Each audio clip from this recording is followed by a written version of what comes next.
হরে কৃষ্ণ, রাধে রাধে বন্ধুরা। আশা করি তোমরা সবাই খুব ভালো আছো, আর গোপাল সোনার কৃপায় আমিও ভালো আছি। আশা করি তোমাদের থাম্বনেল আর টাইটেল দেখে বলতে হবে না যে আমি কোথায় গেছি আর কেন গেছি। তো দেখো, চলে এসেছি আমি গোলু সোনার বাড়িতে আমার গুবলু সোনাকে নিতে। তোমরা তো জানোই যে গোলু সোনার বাড়িতে আমার গুবলু সোনা ছিল, যেহেতু আমরা বাড়িতে ছিলাম না, আমাদের বিয়ে বাড়ি ছিল, পুরী গেছিলাম, নানান কারণে আমি আনতে যেতে পারিনি। তো আজকে 1 মাস আমাদের বিয়ে বাড়ি কেটেছে, বাড়ি এসেছি আজ প্রায় 1 মাস। তো আসার সাথে সাথেই বাড়িতে আমরা থাকবো আর আমার গুবলু সোনা থাকবে না, আমার যে কোনো গোপাল সোনাই থাকবে না, কেমন একটা লাগে, ফাঁকা ফাঁকা লাগে। যারা গোপাল সোনা সেবা করো তারা জানোই যে গোপাল সোনা বাড়িতে না থাকলে যেন বাড়িটাই যেন ফাঁকা লাগে। তো চলে গেলাম ছুটেই তাকে আনতে, আর পুরী থেকে আনা গিফট আমার গোলু সোনা আর রাইয়ের জন্য নিয়ে গেলাম, আর সাথে নিয়েছিলাম গোলুর মাম্মামের জন্য একটা ছোট্ট গিফট। তো নিয়ে চলে গেছি। তো এই যে বসে বসে বসে আমরা সব কথা বলছি, যে আমি ওকে বলছি তুমি কিন্তু গোলুকে এই গেঞ্জিটা পরাবে আর রাইকেও এই জামাটা পরাবে, কারণ রাই একটু গম্ভীর। তাই রাইকে বললাম, রাই তুই আমার এই জামাটা পরিস, কিন্তু পরে ফটো দিস, আমি দেখবো। তো এসে দেখছি আমার গুবলু সোনার মুখে বেশ হাসি, এখন বাড়ি আসার ইচ্ছা হয়েছে আর কি। 1 মাস হয়ে গেছে, তো এবার ওর বাড়ি আসার ইচ্ছা হয়েছে, কিন্তু ও যদি সঙ্গে সঙ্গে যেত মোটেই ও বাড়ি আসতে চাইতাম। দেখো কেমন বসে আছে।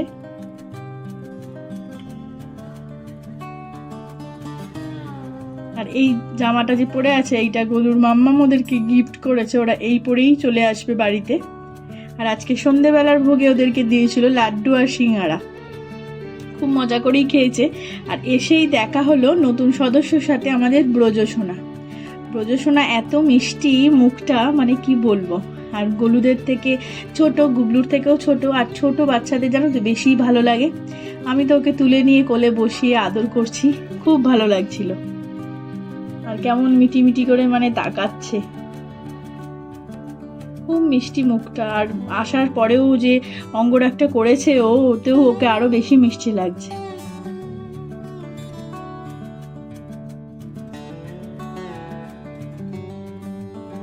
আমার কোলে উঠে বসে আছে, যেন মনে হচ্ছে যদি আমি একটা এরকম ব্রজর মতো নিতে পারতাম।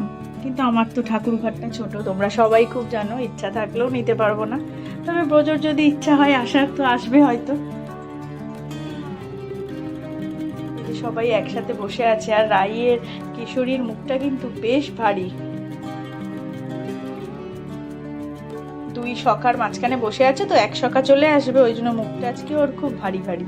তো আমি যে কারণে এসেছিলাম, আমি গোলুর মাম্মামের থেকে জামা নিতে এসেছিলাম, আমার গুবলুর জন্য, রাইয়ের জন্য, আর আরও এক দিদি, আমি এখন গোলুর মাম্মামের থেকে জামা নিয়ে আমি অন্য কাউকেও দিচ্ছি। যদি কেউ নিতে চাও তো তারা বলতে পারো আমাকে, আমি তাদেরকে আনিয়ে দিতে পারি। তো তাই জন্যই আনতে গেছি। আরও এক দিদি আমার থেকে জামা নেবে বলেছে, যে তোমার বসিরহাট থেকে এসেছিলো, আমার রাইয়ের স্বরূপ নিয়ে গেছে, ওই দিদি বলেছিল কয়েকটা জামা এনে দিতে। সেই জামাই আমি আনতে গেছিলাম গোলুর মাম্মামের কাছে। এত জামা, আমি যেগুলো তো বানাতে দিয়েছি সেগুলো তো নিলামই, আর যেগুলো বানাতে দিইনি অন্যের জন্য বানানো, সেগুলোও দেখে যেন মন কেড়ে নিচ্ছিল, কোনটা ছেড়ে কোনটা নেব। আর এই যে চুলও নিতে বলেছিল সেই দিদি, দুদিকে বেরুনি করা চুল, আমার রাইয়ের জন্য একটা নিয়েছি, আর একদিকে ছাড়া চুল। তোমরাও যদি কেউ নিতে চাও তোমরা বলো। ওই বোনের হাতের কাজ খুব সুন্দর, আমি ওর থেকেই জামা নিই, ও জামাও খুব দারুণ বানায়।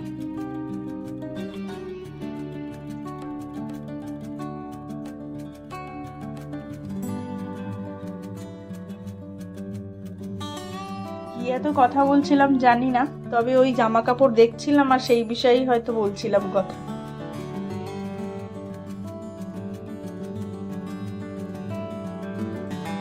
দেখো আমি কত রকমের জামা নিয়েছি, সব জামাগুলো আমি খুলে খুলে দেখছিলাম। তোমরাও জামাগুলো দেখতে থাকো যে আমি কি কি জামা নিয়েছি আর কি।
আমার ছোট গোপাল সোনাদের জন্য আমি অনেক জামা নিয়েছি।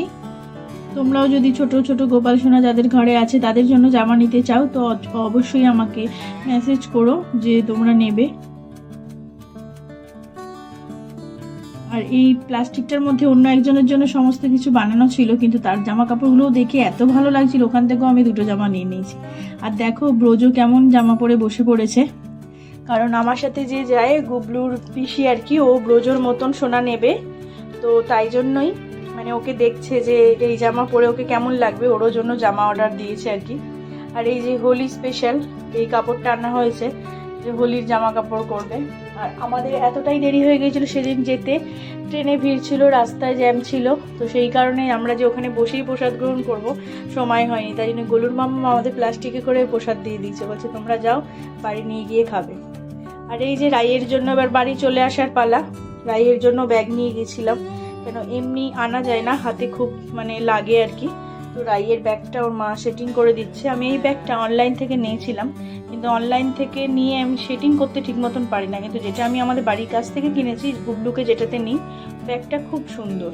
একটু আদর করছে, বলছে চলে যাচ্ছিস, আসিস আবার আমাদের বাড়ি।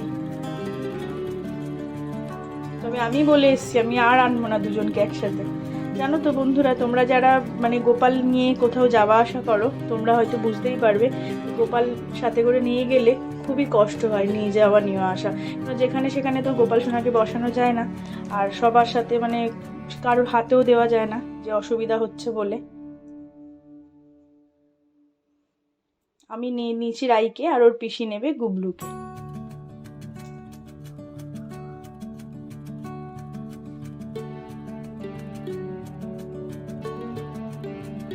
এই যে ওর পিসিকেও ও সেটিং করে দিচ্ছে গুবলুর জন্য।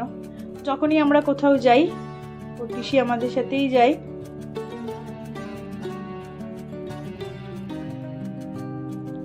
গুবলুর চোখে মুখে কিন্তু খুব হাসি বাড়ি আসার আনন্দে। আশা করি তোমরা দেখেই বুঝতে পারছো।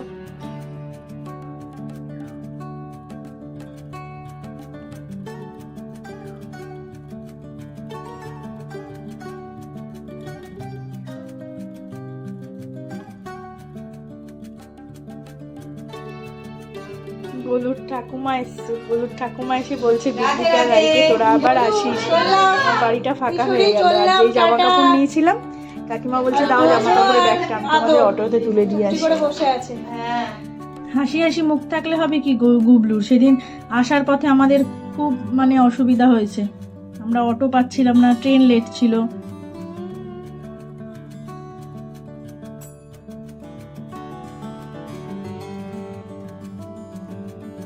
দেখো এবার চলে এসেছি বাড়িতে। বাড়িতে এসে বসে পড়েছে আমার বাচ্চারা আমার ঘরে। সত্যি বাচ্চারা ঘরে না থাকলে যেমন আমাদের ফাঁকা লাগে, তেমন গোপাল সোনা যাদের বাড়িতে আছে তারাও যদি বাড়িতে না থাকে ঠিক ততটাই ফাঁকা লাগে। কি মিষ্টি লাগছে দেখো দুদিকের বেনি চুলটা দিয়ে। তো আজকের মতন আসি, দেখা হবে আবার অন্য কোনো দিন অন্য কোনো ভিডিও নিয়ে। হরে কৃষ্ণ।